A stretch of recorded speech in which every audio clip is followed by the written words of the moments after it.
if Mr. Schiff has any proof whatsoever that I had advance notice of the source or the content of the allegedly hacked or stolen emails published by WikiLeaks, or that I received anything of the kind, I challenge him to produce it now or shut up. Just as in his previous claim to have seen substantial evidence of Russian collusion with the Trump campaign and producing none, the Congressman is completely full of Schiff.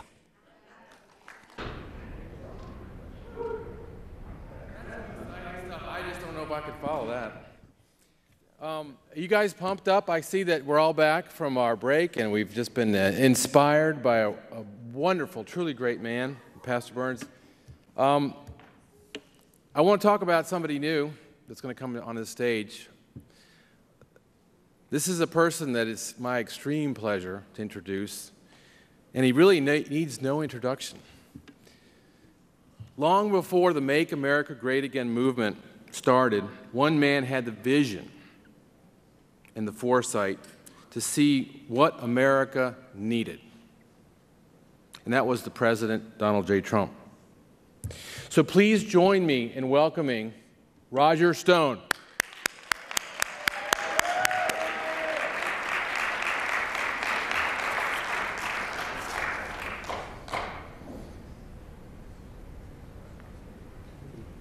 There he is. Roger Stone.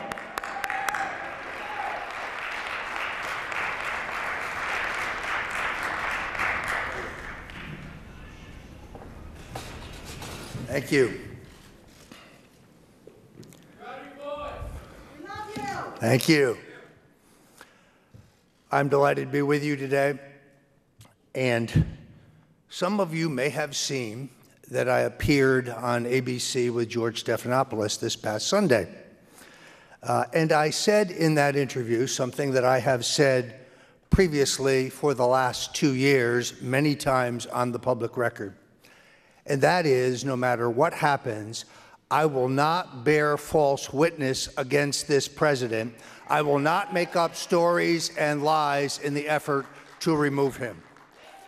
The next day, I was proud to see a tweet from the President of the United States who lauded me for my guts. Now, some in the mainstream media went immediately to a host of all liberal legal analysts who said that the president's tweet could constitute witness tampering. Absurd on the basis of the fact that I have said the exact same thing on the record on numerous forums for the last 2 years.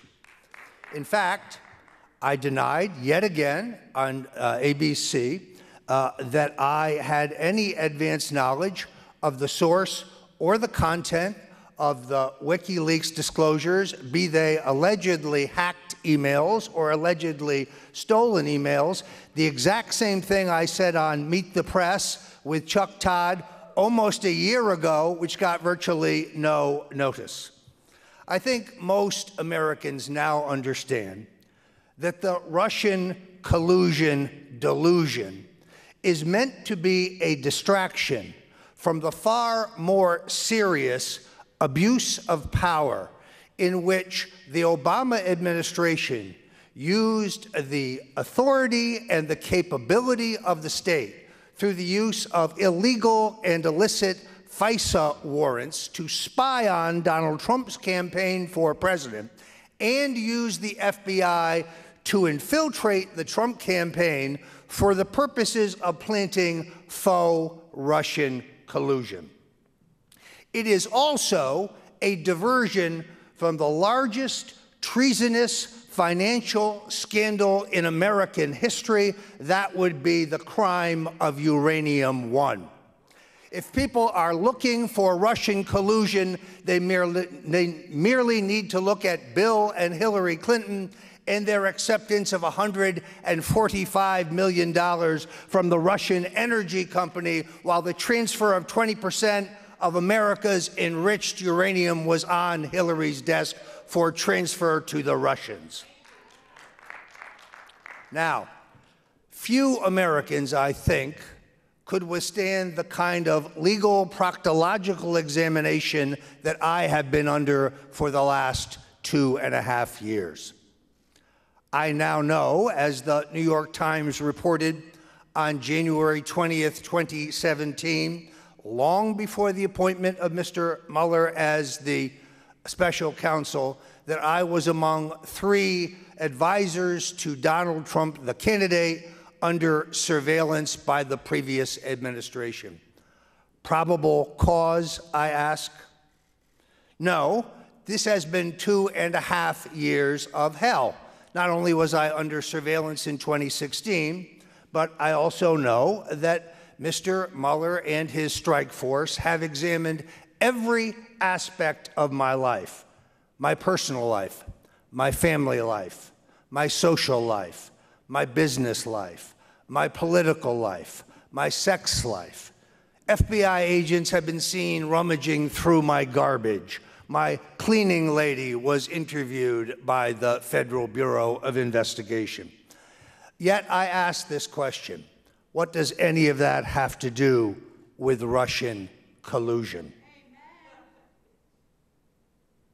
So we are at a point now where I'm sure many of you heard yesterday that I have elected to invoke my Fifth Amendment rights when it comes to the witch hunts being conducted by the Senate Intelligence and the Senate Judiciary Committees. Just for the record, I informed through my attorneys both of those committees that I would not be turning over 3 tractor-trailer loads of documents for them to root for, and I will not testify unless I am allowed to testify in public so the American people can hear every word. I insist upon this because I do not want to see a replay of my testimony before the House Intelligence Committee. I wanted that testimony to be in public, a right that I was denied. To this date, I am not even entitled to have a copy of the transcript of my testimony. And it is abundantly clear that while this investigation is not about Russian collusion, it's about perjury traps and trumped-up process crimes. Despite the partisan claims of Congressman Adam Schiff, a huckster and con man of the first magnitude, and others of his ilk, my submitted statement and testimony to the House Intelligence Committee was and is entirely accurate. I recently released text messages that absolutely establish that as I informed the committee, a now unemployed radio talk show host, Randy Credico, was my source regarding the significance and the October release of the WikiLeaks information, the existence of which Julian Assange himself had teased on CNN in June of 2016.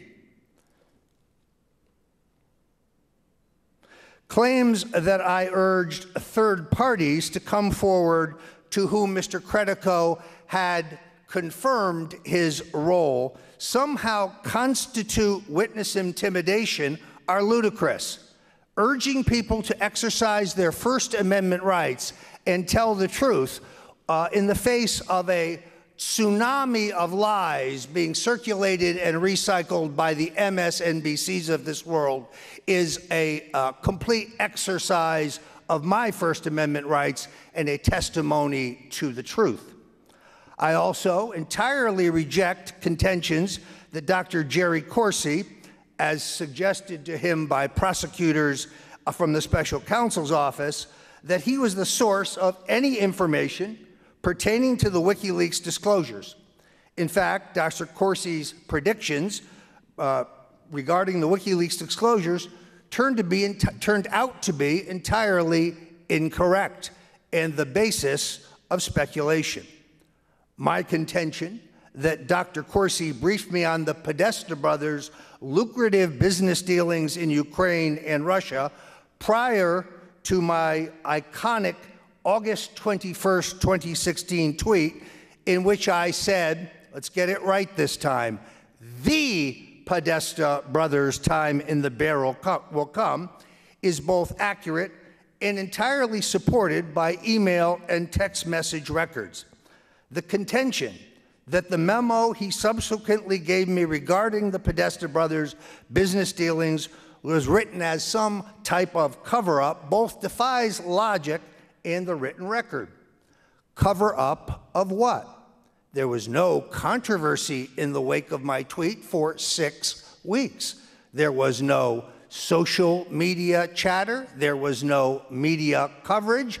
There was no Mueller investigation. There was no congressional investigation. There were no subpoenas. So cover up of what?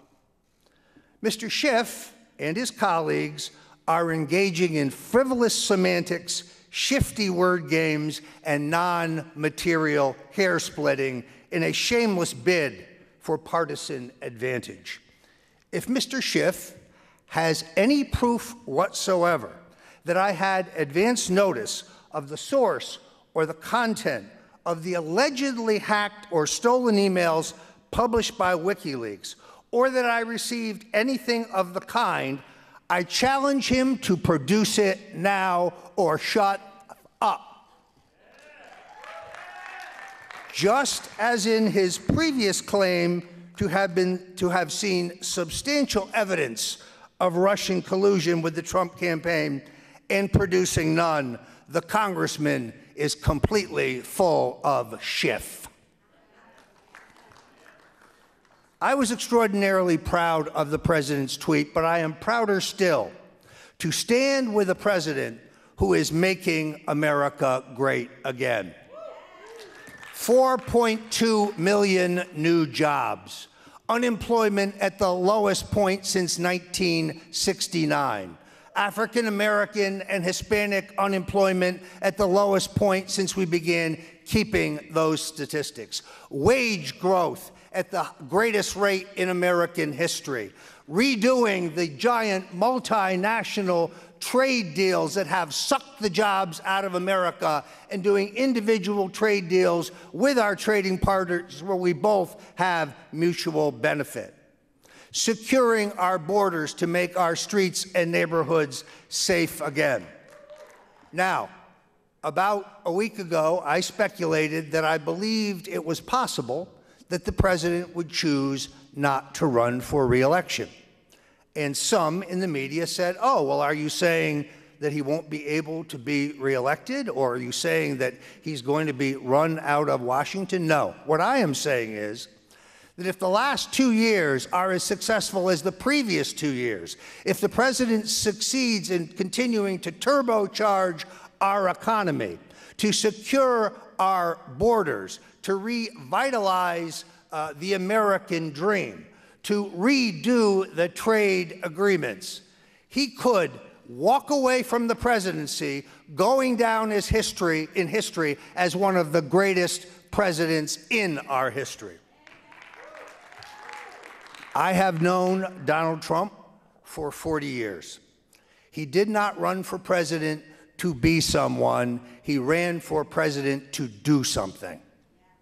I go back to an interview that he gave perhaps 30 years ago with Oprah Winfrey, in which she said, well, what about public office, Donald? Do you think you would ever run for president? And he said, no, I don't think so, unless things get so bad that I have no choice. This is a president whose presidency has cost him $2 billion.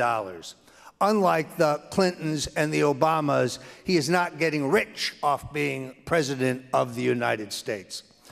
He did not run for president because he wanted a bigger house. He already had a bigger house. He did not run for president because he wanted a bigger plane. He already had a bigger plane. No, given the slings and arrows of his opponents, given the attacks on him and his family day in and day out, this is not a man who needs the presidency for his own self-esteem. And therefore, I pray that he runs for re-election. I believe that he can be re-elected if the next 2 years are anything like the last 2 years.